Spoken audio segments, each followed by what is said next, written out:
Onde está Abel, teu irmão? Esta pergunta ecoa desde os primórdios da humanidade, carregada com o peso da primeira mentira e do primeiro assassinato.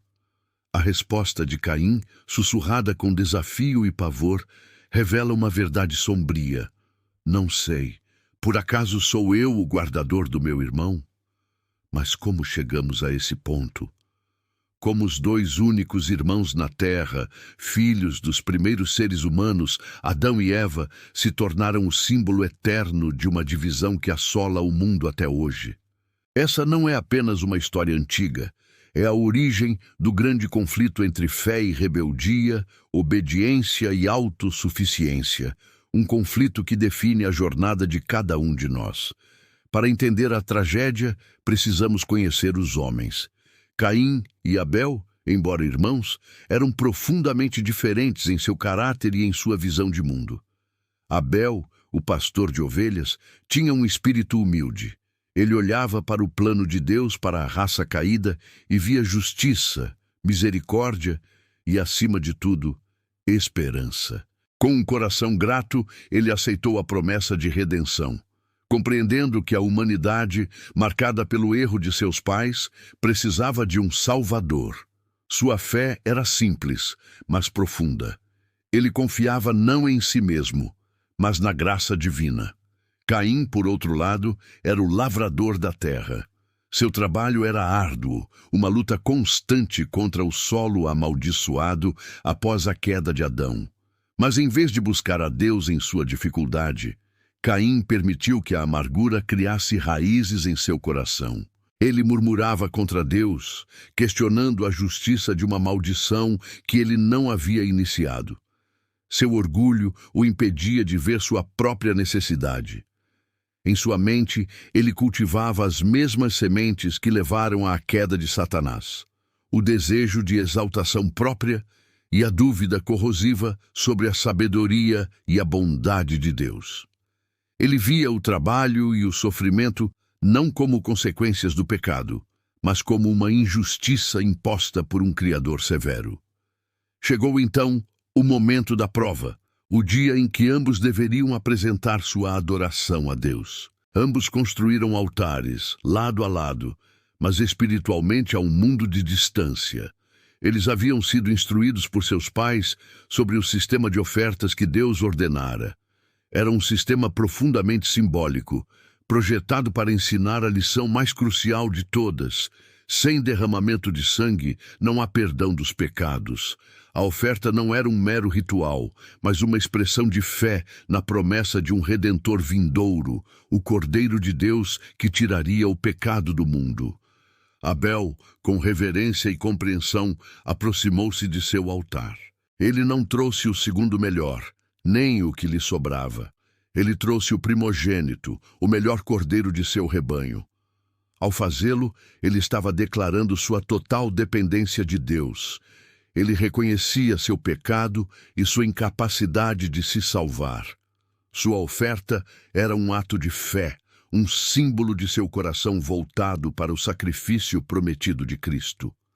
Caim também se aproximou de seu altar. Ele também trouxe uma oferta, os melhores frutos de sua colheita, o resultado de seu suor e de seu trabalho árduo. Em seus olhos havia orgulho. Ele estava oferecendo a Deus o produto de seus próprios méritos, de sua própria força. Mas, ao fazer isso, ele desobedeceu diretamente à ordem divina. Ele ignorou a necessidade do sacrifício de sangue. Sua oferta, embora bela aos olhos humanos, era um ato de rebeldia. Era uma declaração de que ele não precisava de um Salvador, de que suas próprias obras eram suficientes para agradar a Deus. O céu então deu sua resposta, e atentou o Senhor para Abel e para a sua oferta. Um fogo consumidor desceu dos céus e consumiu completamente o sacrifício no altar de Abel. Era um sinal inequívoco da aceitação divina. Abel olhou para cima, seu rosto iluminado pela gratidão e pelo alívio. Sua fé fora honrada. Caim observou a cena, e seu choque rapidamente se transformou em uma raiva sombria e humilhante. Ele se virou para seu próprio altar, para seus belos frutos. E esperou. Mas houve apenas silêncio. Nada aconteceu. Sua oferta permaneceu intocada. Deus não a aceitou. Por quê? Porque Caim se recusou a reconhecer sua necessidade de um redentor. Ele preferiu depender de si mesmo, de seus próprios méritos. Sua obediência foi apenas parcial, seguindo a forma do ritual, mas negando seu poder e significado. E para Deus, obediência parcial, quando se trata da salvação, é rebeldia total. Vendo a angústia de seu irmão, Abel se aproximou com um coração cheio de amor. Ele tentou argumentar com Caim, implorando-lhe que se humilhasse e seguisse o caminho apontado por Deus. Mas as palavras gentis de Abel, em vez de abrandar o coração de Caim, apenas o endureceram. Ele via a aceitação de Abel como uma reprovação pessoal, e sua inveja se transformou em ódio. Mesmo naquele momento sombrio, a misericórdia de Deus estendeu a mão a Caim. Uma voz calma, mas penetrante, falou à sua alma: "Por que te iraste? E por que descaiu o teu semblante? Se bem fizeres, não haverá aceitação para ti?" Deus estava dando a Caim uma oportunidade clara de se arrepender. Ele explicou a escolha que estava diante dele. O caminho da obediência e da fé levaria à aceitação, mas continuou com um aviso solene: "E se não fizeres bem, o pecado jaz à tua porta."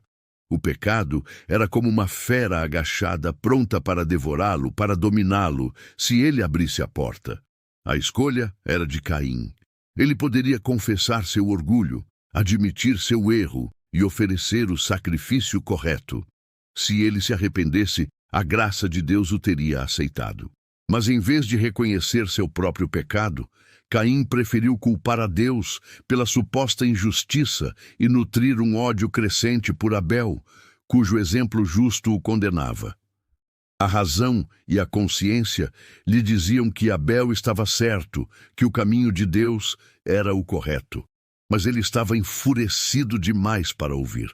O orgulho ferido e a inveja o cegaram. E então, um plano terrível se formou em sua mente. Escondendo o ódio por trás de um sorriso forçado, ele convidou Abel para caminhar com ele no campo. E lá, longe de qualquer testemunha, a fúria de Caim explodiu. A primeira mão levantada de um irmão contra o outro. O primeiro sangue inocente derramado sobre a terra. O silêncio que se seguiu foi o som de um mundo quebrado. Foi então que a voz de Deus voltou, não mais com um aviso, mas com um julgamento. "Onde está Abel, teu irmão?" Caim, marcado pela maldição, tornou-se um fugitivo. A razão de seu ódio, como o apóstolo João escreveria mais tarde, era simples: porque as suas obras eram más e as de seu irmão justas. E assim nasceu a inimizade que define a história do mundo. Caim e Abel representam duas classes de pessoas que existem desde então. A classe de Abel são aqueles que, reconhecendo sua condição pecaminosa, se apegam ao sacrifício ordenado por Deus. Eles entendem que a salvação não vem de suas próprias obras, mas unicamente pela fé no Redentor prometido, Jesus Cristo. Eles confiam inteiramente na graça de Deus. A outra classe, a de Caim, representa aqueles que confiam em seus próprios esforços para obter o favor divino. Eles podem ser religiosos, morais e trabalhadores, mas dependem de seus próprios méritos. Quase toda religião falsa, desde os tempos antigos até hoje, é construída sobre este mesmo princípio de Caim, que o ser humano pode, de alguma forma, salvar a si mesmo através de seus rituais, boas obras ou sacrifícios pessoais. A história de Caim mostra o resultado trágico dessa filosofia. A humanidade, por si só, não tem poder para se regenerar ou se redimir. A lição daquele primeiro campo é clara e ressoa através dos milênios. Não podemos nos aproximar de Deus com base em nossos próprios termos ou méritos. Nossas melhores obras manchadas pelo egoísmo e pelo orgulho são como a oferta de Caim, insuficientes para nos justificar.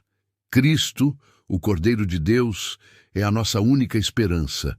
A verdadeira fé, a fé que salva, é aquela que confia inteiramente nele e se manifesta em uma vida de obediência amorosa aos seus mandamentos. A pergunta que ecoou naquele dia terrível ainda é feita a cada um de nós hoje. Não é onde está teu irmão, mas onde está a tua fé? Você está construindo sua vida sobre a rocha da obediência e da fé no sacrifício de Cristo como Abel?